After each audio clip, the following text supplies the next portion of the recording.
Welcome to a new edition of the Famous Interviews with Joe Dimino. On this episode, we talk with creative entrepreneur and podcast host Noah Hutton. He is a storyteller at heart, passionate about capturing and sharing the unique narratives of people and brands through stunning photography and video content. His goal is to help all stand out in a crowded digital space by creating captivating visuals that authentically reflect a brand and message. In addition to his work behind the lens, he also loves connecting with fellow entrepreneurs and creators through the podcast of his, The Rest of Us. Enjoy this interview. Me too. Thank you for taking a minute out today. I appreciate it. Of course, yeah. So, before we get into things here, I want to know, as a creative entrepreneur and podcast host, there's things you can do at home. There's other things you need a community for. But before we get into your life and what you do exactly, I want to know how you survived the last 3 years with COVID. How did you get through that period, and how has it changed the way that you live your life and conduct business now? Yeah, so the past 3 years, I was actually in college. I graduated in May 2022, so I was mid-college sophomore year when COVID hit, and it was interesting. It was hard for the first semester, and then it got a lot easier. I thought I was just kind of trying to get out of college and get to work. And then COVID changed my perspective on the job market, honestly, mostly. I didn't really have the success I thought I would with the job market just because everything went remote, and it made a lot more people accessible to a lot more jobs. And it made it a lot harder for me to maybe stand out, or made it at least more challenging to stand out. And so that's kind of what changed my perspective on starting my own business, because my perspective originally was getting a 9-to-5 and then kind of building a side hustle out of that. But after trying the 9-to-5 thing and trying to get that 9-to-5, I just kind of gave up and lost faith in the job process, the interview process, and decided that I'm just going to deal with my own thing and struggle and build my own business, and that's kind of where I am today. So, let's kind of simplify exactly what you do. If you're in front of a bunch of third graders at a career day, one of the kids looks up and says, "What do you do for a living?" How do you answer them? I just kind of start with, I'm a photographer. That's kind of the easiest way to explain things, because what I do is a lot more complicated, but simply I just say I'm a photographer. I'm also a videographer, so I create videos. But my general answer is photographer. So when you were in the third grade, what did you dream about when you were going to grow up? What did you want to be? That's really hard. That's a really interesting question. I think, wow, I'm thinking back. I probably wanted to do something with computers. That was kind of where I first got into using computers on a daily basis. And I knew I wanted to do something with that. It kind of evolved as I grew up into computer science, programming, web design, that kind of thing. But as soon as I picked up a camera, I kind of had that itch. It changed. But originally, it was probably something to do with computers. I just didn't know what it was yet. I've been around for a little bit, and I have a couple teenagers at home, and I'm looking at the younger generations, and I'm thinking, what you did seems to be kind of a page out of a script that a lot of younger people are doing. You just get to a point where you don't have to rely on somebody else's company or corporate America or that whole thing. If you want to, you can branch out and kind of do your own thing. Is that something that you find in your generation is more prevalent that you're noticing? Oh, absolutely. I mean, I think one thing that we're kind of realizing, and this is kind of my personal opinion, I know a lot of people that don't share this opinion, but me personally and a lot of the people that I know that are entrepreneurs, we just see the job interview process and getting a job and the possibility of layoffs and all this kind of stuff and the kind of tight corporate structure of it, and we just don't want that. We want the freedom to kind of do what we want, travel, have time with our family, not have to worry about, asking for time off or being in the office for 8 hours a day or commuting or anything like that. We just kind of want that freedom.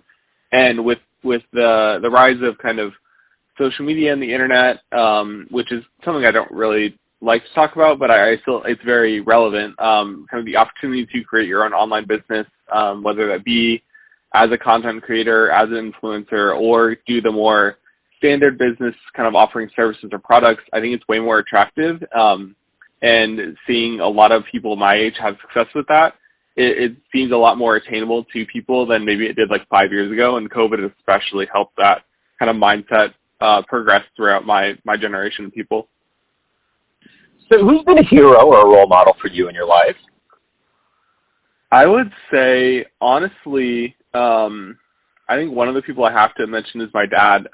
He's a teacher. He's a high school teacher right now and a volleyball coach. And I always just kind of look up to him as somebody who is willing to do the hard stuff, willing to kind of push through the struggle and find, what he loves to do. He's always passionate about helping kids kind of find what they want to do through teaching and through coaching.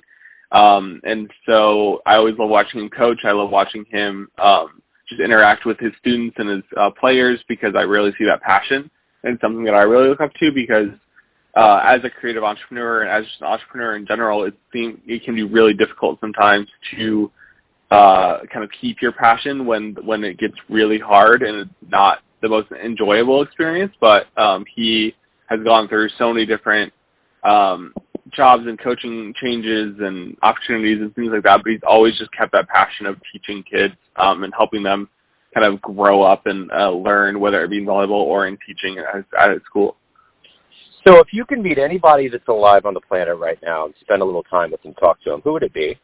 I would have to say it would be a photographer by the name of Peter McKinnon. He's a Canadian photographer, and he's somebody that as soon as I picked up the camera and started getting an interest in photography, I immediately went to his channel. And he's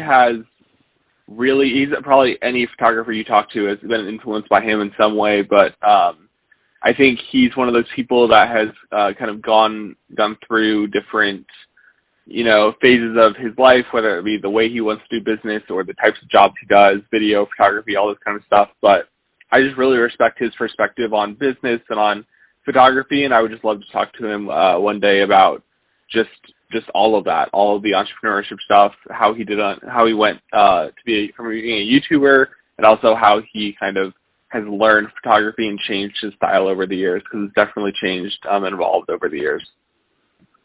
So what motivates you? What drives you every day? We always have these motivating forces in us. What is it for you? It changes every day, honestly. It's really hard because I would say what motivates me is that next yes.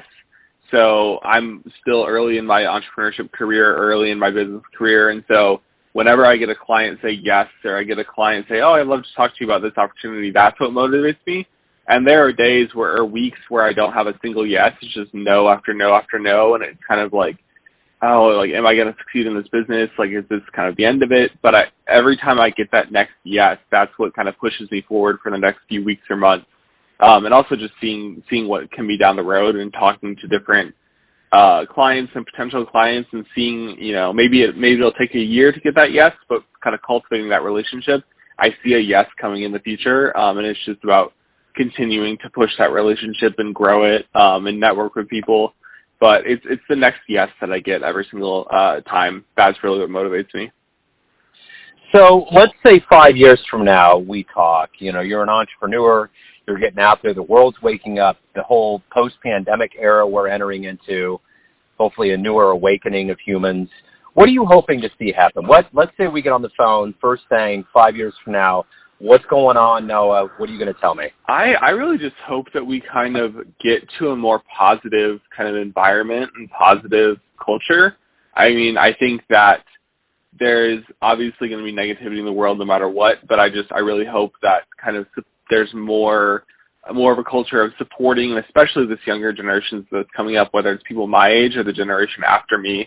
I think that we are kind of coming up and we don't really know what the world's going to look like in another 5-10 years. And so I'm really hoping in the next 5 or so years, people are kind of waking up to understand that, like, okay, the world is really changing, and we need to support this younger generation of people who are coming up and they're going to be living through that world that we're making decisions about.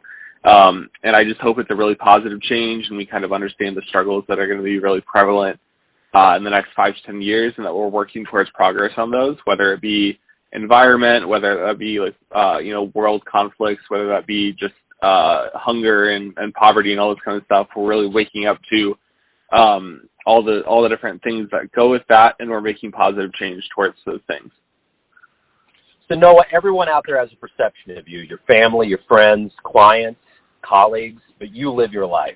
What's your perception of you? Who do you think you are?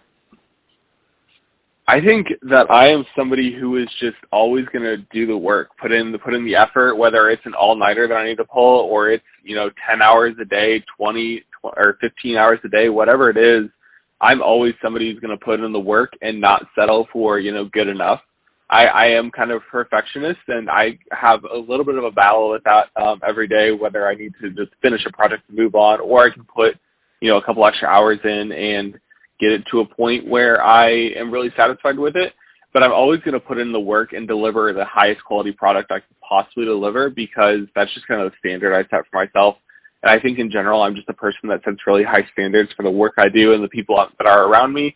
And I deliver high quality work. And also just personally, I deliver high quality, I try to cultivate high quality relationships personally, whether that be with family, friends, colleagues, clients. I'm just really about, putting in the work, putting in the effort, putting in the hours, just because I see that is really the way to get to the level of quality of work or relationship that you want in life. Man, I have not heard the term all-nighter in a long time. I like it. I feel the vigor.